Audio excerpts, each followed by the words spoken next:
ಸುಪ್ರಭಾತ 50ಯಲ್ಲಿ ಏನೇನಿದೆ ಒಂದೊಂದಾಗಿ ನೋಡ್ತಾ ಹೋಗೋಣ. ರಾಜ್ಯದ ಜನರಿಗೆ ಹೊಸ ವರ್ಷದ ಆರಂಭದಲ್ಲೇ ರಾಜ್ಯ ಸರ್ಕಾರ ಶಾಕ್ ಕೊಟ್ಟಿದೆ. ನಾಳೆಯಿಂದಲೇ ಬಿಎಂಟಿಸಿ, ಕೆಎಸ್ಆರ್ಟಿಸಿ ಬಸ್ ಟಿಕೆಟ್ ದರ ಏರಿಕೆ ಆಗಲಿದೆ. ಬಸ್ ಟಿಕೆಟ್ ಬೆಲೆಯನ್ನ 15% ಹೆಚ್ಚಿಸಲು ಗುರುವಾರ ಸಚಿವ ಸಂಪುಟ ಸಭೆ ಒಪ್ಪಿಗೆ ನೀಡಿತ್ತು. ಹೀಗಾಗಿ ನಾಳೆಯಿಂದ ಬಿಎಂಟಿಸಿ ಸೇರಿ ರಾಜ್ಯದ 4 ನಿಗಮಗಳ ಸರ್ಕಾರಿ ಬಸ್ ಟಿಕೆಟ್ ದರ ದುಬಾರಿ ಆಗಲಿದೆ. ಡೀಸೆಲ್ ಹಾಗೂ ಸಿಬ್ಬಂದಿ ವೆಚ್ಚದಲ್ಲಿ ಉಂಟಾಗ್ತಾ ಇರುವಂತಹ ಗಣನೀಯ ಹೆಚ್ಚಳ ಅಲ್ಲದೆ ಮಹಿಳೆಯರಿಗೆ ಉಚಿತ ಪ್ರಯಾಣದ ಶಕ್ತಿ ಯೋಜನೆ ಸಾರಿಗೆ ಸಂಸ್ಥೆಗೆ ಹೊಡೆತ ನೀಡಿದೆ. ಹೀಗಾಗಿ ವೆಚ್ಚವನ್ನು ಸರಿದೂಗಿಸುವುದಕ್ಕೆ ಅನಿವಾರ್ಯವಾಗಿ ಸರ್ಕಾರ ಬಸ್ ಟಿಕೆಟ್ ದರವನ್ನು ಹೆಚ್ಚಳ ಮಾಡಿದೆ. ತಿಂಗಳ ಪಾಸ್ ಮತ್ತು ವಿದ್ಯಾರ್ಥಿಗಳ ಬಸ್ ಪಾಸ್ ದರವು ಏರಿಕೆಯಾಗುವ ಸಾಧ್ಯತೆ ಇದೆ. ಸಂಕ್ರಾಂತಿ ಹಬ್ಬದ ಬಳಿಕ ನಂದಿನ ಹಾಲಿನ ಬೆಲೆಯನ್ನ ಲೀಟರ್ಗೆ ₹5 ಹೆಚ್ಚಿಸಲು ಪ್ರಸ್ತಾವನೆ ಸಲ್ಲಿಸಲಾಗಿದೆ. ಇದರ ನಡುವೆ ವಿದ್ಯುತ್ ದರ ಹೆಚ್ಚಳಕ್ಕೂ ಕೆಪಿಟಿಸಿಎಲ್, ಬೆಸ್ಕಾಂ ಸರ್ಕಾರಕ್ಕೆ ಮನವಿ ಸಲ್ಲಿಸಲಿವೆ. ಬೆಂಗಳೂರು ಜಲಮಂಡಳಿ ಕೂಡ ದರ ಹೆಚ್ಚಳಕ್ಕೆ ಮುಂದಾಗಿದೆ. ಸರ್ಕಾರಕ್ಕೆ ಇದಕ್ಕೆ ಸಮ್ಮತಿ ನೀಡಿದೆ. ರಾಜ್ಯದ ಜನರಿಗೆ ಗಾಯದ ಮೇಲೆ ಬರೆ ಬೀಳೋದು ಖಚಿತವಾಗಿದೆ. ಬಸ್ ಟಿಕೆಟ್ ದರ ಹೆಚ್ಚಳ ವಿರುದ್ಧ ಬಿಜೆಪಿ ಬೀದಿಗಿಳಿದಿದೆ. ಮೆಜೆಸ್ಟಿಕ್ನಲ್ಲಿ ನಿನ್ನೆ ವಿಪಕ್ಷ ನಾಯಕ ಆರ್ ಅಶೋಕ್ ನೇತೃತ್ವದಲ್ಲಿ ಭಾರೀ ಪ್ರತಿಭಟನೆ ನಡೆಸಲಾಯಿತು. ಸಿಎಂ ಸಿದ್ದರಾಮಯ್ಯ ಹಾಗೆ ಡಿಸಿಎಂ ಡಿಕೆ ಮುಖವಾಡ ಧರಿಸಿ ಬಿಜೆಪಿ ನಾಯಕರು ಆಕ್ರೋಶವನ್ನು ಹೊರಹಾಕಿದ್ರು. ಪ್ರಯಾಣಿಕರಿಗೆ ಗುಲಾಬಿ ಹೂವನ್ನು ನೀಡಿ ವಿಭಿನ್ನವಾಗಿ ಪ್ರೊಟೆಸ್ಟ್ ಮಾಡಿದ್ರು. ಕರ್ನಾಟಕದ 7 ಕೋಟಿ ಜನ ಹೊಸ ವರ್ಷದ ಉಡುಗೊರೆಯಾಗಿ ಕಾಯ್ತಿದ್ದ ಉಡುಗೊರೆಗಾಗಿ ಮೋದಿ ಅವರು ಹೊಸ ವರ್ಷಕ್ಕೆ ನಿಜವಾದ ಉಡುಗೊರೆ ನೀಡಿದ್ದಾರೆ. ಆದರೆ ರಾಜ್ಯ ಸರ್ಕಾರ 14 ಬಜೆಟ್ ಚಾಂಪಿಯನ್ ದಿ ಗ್ರೇಟ್ ಸಿದ್ದರಾಮಯ್ಯನವರು ಬಸ್ ದರ ಏರಿಕೆ ಉಡುಗೊರೆ ನೀಡಿದ್ದಾರೆ ಅಂತ ವಿಪಕ್ಷ ನಾಯಕ ಆರ್ ಅಶೋಕ್ ಆಕ್ರೋಶ ಹೊರಹಾಕಿದ್ದಾರೆ.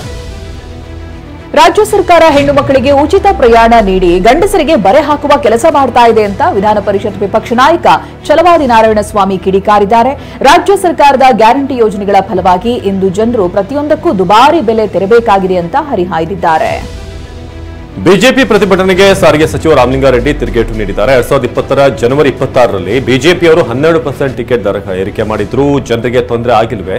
ಇನ್ನು ಬಿಜೆಪಿಯವರು 5,900 ಕೋಟಿ ಸಾಲ ಬಿಟ್ಟು ಹೋಗಿದೆ. ಇದ್ದಿದ್ರೆ ನಾವು ಟಿಕೆಟ್ ದರ ಏರಿಕೆ ಮಾಡುವ ಪರಿಸ್ಥಿತಿ ಉದ್ಭವಿಸ್ತಾ ಇರಲಿಲ್ಲ ಅಂತ ಕಿಡಿಕಾರಿದ್ದಾರೆ. ರಾಜ್ಯದಲ್ಲಿ ಗ್ಯಾರಂಟಿಗಳ ಹೆಸರಿನಲ್ಲಿ ಕಾಂಗ್ರೆಸ್ ಅಧಿಕಾರಕ್ಕೆ ಬಂತು. ಆದರೆ ಈಗ ನಿತ್ಯದ ಜೀವನಕ್ಕೆ ಬೇಕಾದ ಎಲ್ಲಾ ದರಗಳು ಹೆಚ್ಚಾಗಿದೆ ಅಂತ ಪ್ರಹ್ಲಾದ್ ಜೋಶಿ ವಾಗ್ದಾಳಿ ನಡೆಸಿದ್ದಾರೆ. ಕಾಂಗ್ರೆಸ್ ಸರ್ಕಾರದಲ್ಲಿ ಸಿಬ್ಬಂದಿಗೆ ಸಂಬಳ ನೀಡಲು ಹಣ ಇಲ್ಲ, ಸಿದ್ದರಾಮಯ್ಯ ಸರ್ಕಾರ ದಿವಾಳಿಯಾಗಿದೆ ಅಂತ ವಾಕ್ಪ್ರಹಾರ ನಡೆಸಿದ್ದಾರೆ.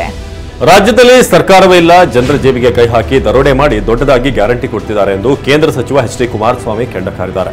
ಸಾರಿಗೆ ಬಸ್ ಪ್ರಯಾಣ ದರ ಹೆಚ್ಚಳದಿಂದ ಎಷ್ಟು ಸಂಪಾದನೆ ಮಾಡ್ತಾರೆ, ಶಕ್ತಿ ಯೋಜನೆ ಅಡಿ ಹೆಣ್ಮಕ್ಳ ಉಚಿತ ಪ್ರಯಾಣಕ್ಕೆ ಎಷ್ಟು ಹಣ ಕೊಡ್ತಾರೆ ಅಂತ ಪ್ರಶ್ನೆ ಮಾಡಿದ್ದಾರೆ. ಬಸ್ ಟಿಕೆಟ್ ದರವನ್ನ ಟೀಕಿಸ್ತಾ ಇರೋ ಬಿಜೆಪಿ ವಿರುದ್ಧ ಸಿಎಂ ಸಿದ್ದರಾಮಯ್ಯ ಟೀಕಾ ಪ್ರಹಾರ ನಡೆಸಿದ್ದಾರೆ. ಬಿಜೆಪಿ ಕಾಲದಲ್ಲೂ 12% ದರ ಏರಿಕೆಯಾಗಿದೆ ಅಂತ ಸರ್ಕಾರದ ಕ್ರಮವನ್ನ ಸಮರ್ಥಿಸಿಕೊಂಡಿದ್ದಾರೆ. ಬಸ್ ರೇಟ್ ಹೆಚ್ಚಳ ಮಾಡಿ 10 ವರ್ಷ ಆಗಿದೆ. ಮಟನ್ ಬೇಳೆ ರೇಟ್ ಹೆಚ್ಚಾದ್ರೆ ತೆಗೆದುಕೊಳ್ತೀರಾ, ಬೇರೆಯದ್ದು ಹೆಚ್ಚಾದ್ರೆ ತೆಗೆದುಕೊಳ್ತೀರಾ ಅಂತ. ಆದ್ರೆ ಬಸ್ ಟಿಕೆಟ್ ತೆಗೆದುಕೊಳ್ಳೋಕೆ ಆಗಲ್ವಾ ಅಂತ ಸಚಿವ ಚಲುವರಾಯಸ್ವಾಮಿ ಪ್ರಶ್ನೆ ಮಾಡಿದ್ದಾರೆ. ಕರ್ನಾಟಕಕ್ಕಿಂತ ಆಂಧ್ರ, ಕೇರಳ, ತಮಿಳುನಾಡಿನಲ್ಲಿ ಬಸ್ ಟಿಕೆಟ್ ದರ ಹೆಚ್ಚಿದೆ ಅಂತ ಹೇಳಿದ್ದಾರೆ. ಬಸ್ ದರ ಏರಿಕೆ ಖಂಡಿಸಿ ಪ್ರತಿಭಟನೆ ವೇಳೆ ಪೊಲೀಸ್ ಅಧಿಕಾರಿ ವಿರುದ್ಧ ಅಶ್ಲೀಲ ಪದ ಬಳಸಿದ್ದಾರೆ ಅಂತ ಕಾಂಗ್ರೆಸ್ ಆರೋಪವನ್ನು ಮಾಡಿದೆ. ಸೋಷಿಯಲ್ ಮೀಡಿಯಾದಲ್ಲಿ ಇದರ ವಿಡಿಯೋ ಶೇರ್ ಮಾಡಿದ್ದು ವಿಪಕ್ಷ ನಾಯಕ ತನ್ನ ನಾಲಿಗೆ ಹರಿಬಿಟ್ಟು ಸ್ತ್ರೀ ಕುಲವನ್ನ ಅಪಮಾನಿಸಿದ್ದಾರೆ. ನೀವು ಹೇಳುವ ಹಿಂದುತ್ವ ಇದೇನಾ ಅಥವಾ ಮನುಸ್ಮೃತಿಯ ಪ್ರಭಾವವೇ ಅಂತ ಕಾಂಗ್ರೆಸ್ ಪ್ರಶ್ನಿಸಿದೆ. ಬಸ್ ಟಿಕೆಟ್ ದರ ಏರಿಕೆ ಆಗ್ತಿರುವಂತಹ ಬೆನ್ನಲ್ಲೇ ಮೆಟ್ರೋ ಪ್ರಯಾಣ ದರವೂ ಕೂಡ ಏರಿಕೆ ಆಗುವ ಸಾಧ್ಯತೆ ಇದೆ. ದರ ಪರಿಷ್ಕರಣೆ ಸಂಬಂಧ ಜನವರಿ 2ನೇ ವಾರದಲ್ಲಿ ಮಹತ್ವದ ಸಭೆ ನಡೆಯಲಿದೆ. ಬಿಎಂಆರ್ಸಿಎಲ್ ಬೋರ್ಡ್ ಮೀಟಿಂಗ್ ಬಳಿಕ ನಿರ್ಧಾರವಾಗಲಿದೆ. 15% ಟಿಕೆಟ್ ದರ ಹೆಚ್ಚಿಸುವುದಕ್ಕೆ ಬಿಎಂಆರ್ಸಿಎಲ್ಗೆ ವರದಿ ಸಲ್ಲಿಕೆಯಾಗಿದೆ. ಸತೀಶ್ ಜಾರಕಿಹೊಳಿ ಮನೆಯಲ್ಲಿ ಡಿನ್ನರ್ ಮೀಟಿಂಗ್. ಒಕ್ಕಲಿಗ ಶಾಸಕರ ಪ್ರತ್ಯೇಕ ಸಭೆ ವಿಚಾರ ರಾಜಕೀಯದಲ್ಲಿ ಮತ್ತೆ ಸದ್ದು ಮಾಡ್ತಾ ಇದೆ.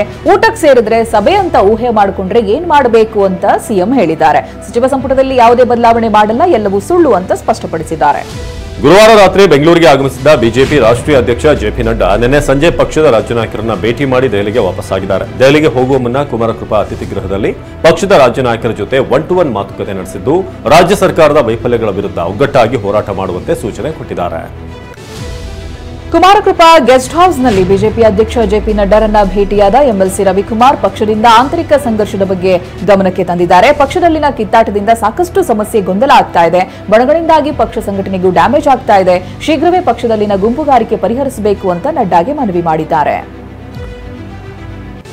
ಗುತ್ತಿಗೆದಾರ ಸಚಿನ್ ಆತ್ಮಹತ್ಯೆ ಕೇಸ್ ಸಂಬಂಧ ಸಚಿವ ಪ್ರಿಯಾಂಕ್ ಖರ್ಗೆ ರಾಜೀನಾಮೆಗೆ ಒತ್ತಾಯಿಸಿ ಬಿಜೆಪಿ ಇಂದು ಕಲಬುರಗಿಯಲ್ಲಿ ಬೃಹತ್ ಪ್ರತಿಭಟನೆ ಹಮ್ಮಿಕೊಂಡಿದೆ. ಈಗಾಗಲೇ ಆರ್ ಅಶೋಕ್, ವಿಜಯೇಂದ್ರ, ಚಲುವಾದಿ ನಾರಾಯಣಸ್ವಾಮಿ ಹಲವಾರು ನಾಯಕರು ಕಲಬುರಗಿಗೆ ಹೋಗಿದ್ದಾರೆ.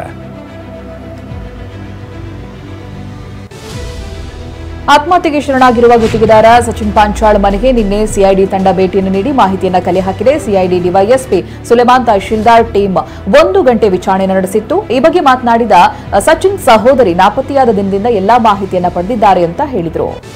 ಪ್ರಿಯಾಂಕ್ ಖರ್ಗೆ ಮತ್ತೊಬ್ಬ ಆಪ್ತನ ವಿರುದ್ಧ ಎಫ್ಐಆರ್ ದಾಖಲಾಗಿದೆ. ಕೊಲೆ ಸಂಚು ಆರೋಪದ ಮೇಲೆ ಕಲಬುರಗಿಯ ಸ್ಟೇಷನ್ ಬಜಾರ್ ಠಾಣೆಯಲ್ಲಿ ಪ್ರಿಯಾಂಕ್ ಆಪ್ತ ರಾಜೀವ್ ಜಾನೆ ಸಂಜು ಅಲಿಯಾಸ್ ಶಾಹಿರ್ ವಿರುದ್ಧ ಎಫ್ಐಆರ್ ದಾಖಲಾಗಿದೆ. ಕಳೆದ ನವೆಂಬರ್ 15ರಂದು ಕಾರು ತಡೆದು ಹಲ್ಲೆಗೆ ಯತ್ನಿಸಿದ್ದಾರೆ ಅಂತ ಆರ್ಟಿಐ ಕಾರ್ಯಕರ್ತ ಸಿದ್ದರಾಮಯ್ಯ ಹಿರೇಮಠ ದೂರು ನೀಡಿದರು. ಕೆಆರ್ಎಸ್ಗೆ ಸಂಪರ್ಕ ಕಲ್ಪಿಸುವ ರಸ್ತೆಗೆ ಸಿದ್ದರಾಮಯ್ಯ ಹೆಸರಿಟ್ಟರೆ ತಪ್ಪೇನು ಅಂತ ಹೇಳಿದಂತ ಮಾಜಿ ಸಂಸದ ಪ್ರತಾಪ್ ಸಿಂಹ ಈಗ ಉಲ್ಟಾ ಹೊಡೆದಿದ್ದಾರೆ. ಪ್ರಿನ್ಸೆಸ್ ಹೆಸರನ್ನ ಯಾವುದೇ ಕಾರಣಕ್ಕೂ ಬದಲಾಯಿಸಬಾರದು. ಈಗಾಗಲೇ ಪಾಲಿಕೆಗೆ ಸಂಸದ ಯದುವೀರ್ ದಾಖಲೆ ಕೊಟ್ಟಿದ್ದಾರೆ. ಹೀಗಾಗಿ ಹೆಸರು ಬದಲಿಸಬಾರದು ಅಂತ ಹೇಳಿದ್ದಾರೆ. ಸಿಎಂ ತವರು ಜಿಲ್ಲೆ ಮೈಸೂರಿನಲ್ಲಿ ಕೇಂದ್ರ ಸಚಿವ ಎಚ್ಡಿಕೆ ನೇತೃತ್ವದಲ್ಲಿ ದಿಶಾ ಸಭೆ ನಡೆಸಲಿದ್ದಾರೆ. ಮೈಸೂರು ಜಿಲ್ಲಾ ಪಂಚಾಯಿತಿ ಸಭಾಂಗಣದಲ್ಲಿ ಬೆಳಗ್ಗೆ 11 ಗಂಟೆಗೆ ಸಭೆ ನಡೆಯಲಿದ್ದು ಯಾವ್ಯಾವ ಶಾಸಕರು ಭಾಗಿಯಾಗ್ತಾರೆ ಅನ್ನೋದು ಕುತೂಹಲ ಮೂಡಿಸಿದೆ. ಮುನಿಸು ಮರೆತು ಜಿಟಿ ದೇವೇಗೌಡ ದಿಶಾ ಸಭೆಯಲ್ಲಿ ಭಾಗಿಯಾಗ್ತಾರೆ ಅನ್ನೋದು ಕುತೂಹಲಕ್ಕೆ ಕಾರಣವಾಗಿದೆ. ಬೆಳಗಾವಿಯಲ್ಲಿ ಕೆಎಲ್ಇ ಸಂಸ್ಥೆಯ ಕ್ಯಾನ್ಸರ್ ಆಸ್ಪತ್ರೆಯನ್ನ ರಾಷ್ಟ್ರಪತಿ ದ್ರೌಪದಿ ಮುರ್ಮು ನಿನ್ನೆ ಲೋಕಾರ್ಪಣೆ ಮಾಡಿದ್ರು. ವಿಶ್ವದಲ್ಲಿ 20 ಮಿಲಿಯನ್ ಕ್ಯಾನ್ಸರ್ ಪ್ರಕರಣಗಳು ಪತ್ತೆಯಾಗ್ತಾ ಇದೆ. 9 ಮಿಲಿಯನ್ ರೋಗಿಗಳು ಕ್ಯಾನ್ಸರ್ಗೆ ಬಲಿಯಾಗ್ತಾ ಇದ್ದಾರೆ. ಕ್ಯಾನ್ಸರ್ ಕಾಯಿಲೆ ತಡೆಗಟ್ಟುವುದಕ್ಕೆ ಜನರಲ್ಲಿ ಜಾಗೃತಿ ಮೂಡಿಸಬೇಕಿದೆ ಅಂತ ಹೇಳಿದ್ದಾರೆ. ಬರೋಬ್ಬರಿ 9 ಕೋಟಿ ವಂಚನೆ ಆರೋಪದಲ್ಲಿ ಜೈಲು ಸೇರಿದ್ದ ನವ್ಯಶ್ರೀ ಅಲಿಯಾಸ್ ಐಶ್ವರ್ಯಗೌಡ ಸದ್ಯ ಬೇಲ್ ಮೇಲೆ ಜೈಲಿಂದ ಹೊರಗೆ ಬಂದಿದ್ದಾರೆ. ಈಕೆ ತನ್ನ ಹುಟ್ಟೂರು ಮಳವಳ್ಳಿ ತಾಲೂಕಿನ ಕಿರ್ಗಾವಲ್ನಲ್ಲಿ ಹಲವರಿಗೆ ವಂಚನೆ ಮಾಡಿರುವ ಆರೋಪ ಕೇಳಿಬಂದಿದೆ. ಈ ಮಧ್ಯೆ ಮಂಡ್ಯ ಎಸ್ಪಿ ಮಲ್ಲಿಕಾರ್ಜುನ ಬಾಲದಂಡಿ ಮೋಸ ಹೋದವರು ಧೈರ್ಯದಿಂದ ಮುಂದೆ ಬಂದು ಕೇಸ್ ಕೊಡಿ ಅಂತ ಹೇಳಿದ್ದಾರೆ. ಐಶ್ವರ್ಯಗೌಡ ಮಂಡ್ಯದಲ್ಲಿ ನಿಖಿಲ್ ಹಾಗೆ ಅನಿತಾ ಕುಮಾರಸ್ವಾಮಿ ಹೆಸರು ಹೇಳಿ ವಂಚಿಸಿರುವಂತಹ ಆರೋಪ ಕೇಳಿಬಂದಿತ್ತು. ಈ ಬಗ್ಗೆ ಪ್ರತಿಕ್ರಿಯಿಸಿರುವ ಎಚ್ಡಿ ಕುಮಾರಸ್ವಾಮಿ 2016ರಲ್ಲಿ ವಂಚನೆಯಾಗಿದೆ ಅಂತ ಹೇಳಿದ್ದಾರೆ. ಆಗ ನಾನೇ ಸಿಎಂ ಆಗಿದ್ದೆ, ದೂರು ಕೊಡಬಹುದಿತ್ತಲ್ವಾ ಅಂತ ಪ್ರಶ್ನೆ ಮಾಡಿದ್ದಾರೆ. ಸಂಕ್ರಾಂತಿ ಬಳಿಕ ಮಾತನಾಡ್ತೀನಿ ಅಂತ ಕುತೂಹಲ ಹುಟ್ಟಿಸಿದ್ದಾರೆ. ಬಳ್ಳಾರಿ ಜಿಲ್ಲಾ ಆರೋಗ್ಯ ಮತ್ತು ಕುಟುಂಬ ಕಲ್ಯಾಣ ಇಲಾಖೆ ಅಧೀಕ್ಷಕನ ವಿರುದ್ಧ ಲೈಂಗಿಕ ದೌರ್ಜನ್ಯ ಆರೋಪ ಎದುರಾಗಿದೆ. ಲೈಂಗಿಕ ಕ್ರಿಯೆಗೆ ಸಹಕರಿಸದೇ ಇದ್ದರೆ ಕೆಲಸದಿಂದ ತೆಗೆಯುವುದಾಗಿ ಹೆದರಿಸಿ ವೆಂಕಟೇಶ್ ಲೈಂಗಿಕ ದೌರ್ಜನ್ಯ ನಡೆಸಿದ್ದಾನೆಂದು ಮಹಿಳಾ ಕಂಪ್ಯೂಟರ್ ಆಪರೇಟರ್ ದೂರು ಕೊಟ್ಟಿದ್ದಾರೆ. ಬಳ್ಳಾರಿ ಮಹಿಳಾ ಠಾಣೆಯಲ್ಲಿ ಎಫ್ಐಆರ್ ದಾಖಲಾಗಿದೆ. ಅಕ್ರಮವಾಗಿ ಅರಣ್ಯ ಭೂಮಿ ಮಂಜೂರಾತಿ ಪ್ರಕರಣದಲ್ಲಿ ಚಿಕ್ಕಮಗಳೂರಿನ ಕಡೂರು ತಹಶೀಲ್ದಾರ್ ಸಿಎಸ್ ಪೂರ್ಣಿಮರನ್ನ ಸಸ್ಪೆಂಡ್ ಮಾಡಲಾಗಿದೆ. ಈ ಬಗ್ಗೆ ಕಂದಾಯ ಇಲಾಖೆ ಅಧೀನ ಕಾರ್ಯದರ್ಶಿ ಮುಕ್ತಾರ್ ಪಾಷಾ ಆದೇಶ ಹೊರಡಿಸಿದ್ದಾರೆ. ಅಯ್ಯಪ್ಪ ಮೂರ್ತಿ ಪ್ರತಿಷ್ಠಾಪನೆಯಾಗಿರೋ ಧಾರವಾಡ ಕೃಷಿ ವಿವಿಗೆ ಪ್ರಮೋದ್ ಮುತಾಲಿಕ್ ಭೇಟಿ ನೀಡಿ ಪೂಜೆಯನ್ನು ಸಲ್ಲಿಸಿದ್ದಾರೆ. ಮುತಾಲಿಕ್ಗೆ ಮಾಲಾಧಾರಿಗಳು ಸಾರ್ವಜನಿಕರು ಸಾಥ್ ಕೊಟ್ಟಿದ್ದಾರೆ. ಕೃಷಿ ವಿವಿಯಲ್ಲಿ ಅಪರಿಚಿತರು ಮೂರ್ತಿ ಪ್ರತಿಷ್ಠಾಪಿಸಿದ್ರು. ನಂತರ ಕೆಲವರು ಮೂರ್ತಿ ತೆರವಿಗೆ ಮುಂದಾಗಿದ್ರು. ಆದರೆ ಶ್ರೀರಾಮ ಸೇನೆ ಇದಕ್ಕೆ ತಡೆಯೊಡ್ಡಿದೆ. ಮತ್ತೊಮ್ಮೆ ಕುರುಬರ ಶಕ್ತಿ ಪ್ರದರ್ಶನಕ್ಕೆ ದಾವಣಗೆರೆಯಲ್ಲಿ ವೇದಿಕೆ ಸಜ್ಜಾಗ್ತಿದೆ. ಕನಕ ಜಯಂತಿ ಹೆಸರಿನಲ್ಲಿ ಇದೇ 5ನೇ ತಾರೀಕು ಹೈಸ್ಕೂಲ್ ಮೈದಾನದಲ್ಲಿ ಸಿದ್ದರಾಮಯ್ಯ ಅಭಿಮಾನಿ ಬಳಗದಿಂದ ಕನಕ ಜಯಂತಿ ಆಚರಿಸಲಾಗುತ್ತಿದೆ. ಈ ಮೂಲಕ ಕುರುಬರ ಶಕ್ತಿ ಪ್ರದರ್ಶನ ನಡೆಯಲಿದೆ. ಸಿಎಂ ಸಿದ್ದರಾಮಯ್ಯ ಅವರಿಂದ ಕನಕ ಜಯಂತಿ ಉದ್ಘಾಟನೆ ನಡೆಯಲಿದ್ದು ಸಾವಿರಾರು ಜನ ಸೇರುವ ನಿರೀಕ್ಷೆ ಇದೆ. ದೆಹಲಿಯಲ್ಲಿ ದಟ್ಟ ಮಂಜು ಆವರಿಸಿದ್ದು ಏನೊಂದೂ ಕಾಣದ ಪರಿಸ್ಥಿತಿ ನಿರ್ಮಾಣವಾಗಿದೆ. ವಾಹನಗಳ ಓಡಾಟಕ್ಕೆ ಅಡಚಣೆಯಾಗ್ತಾ ಇದೆ.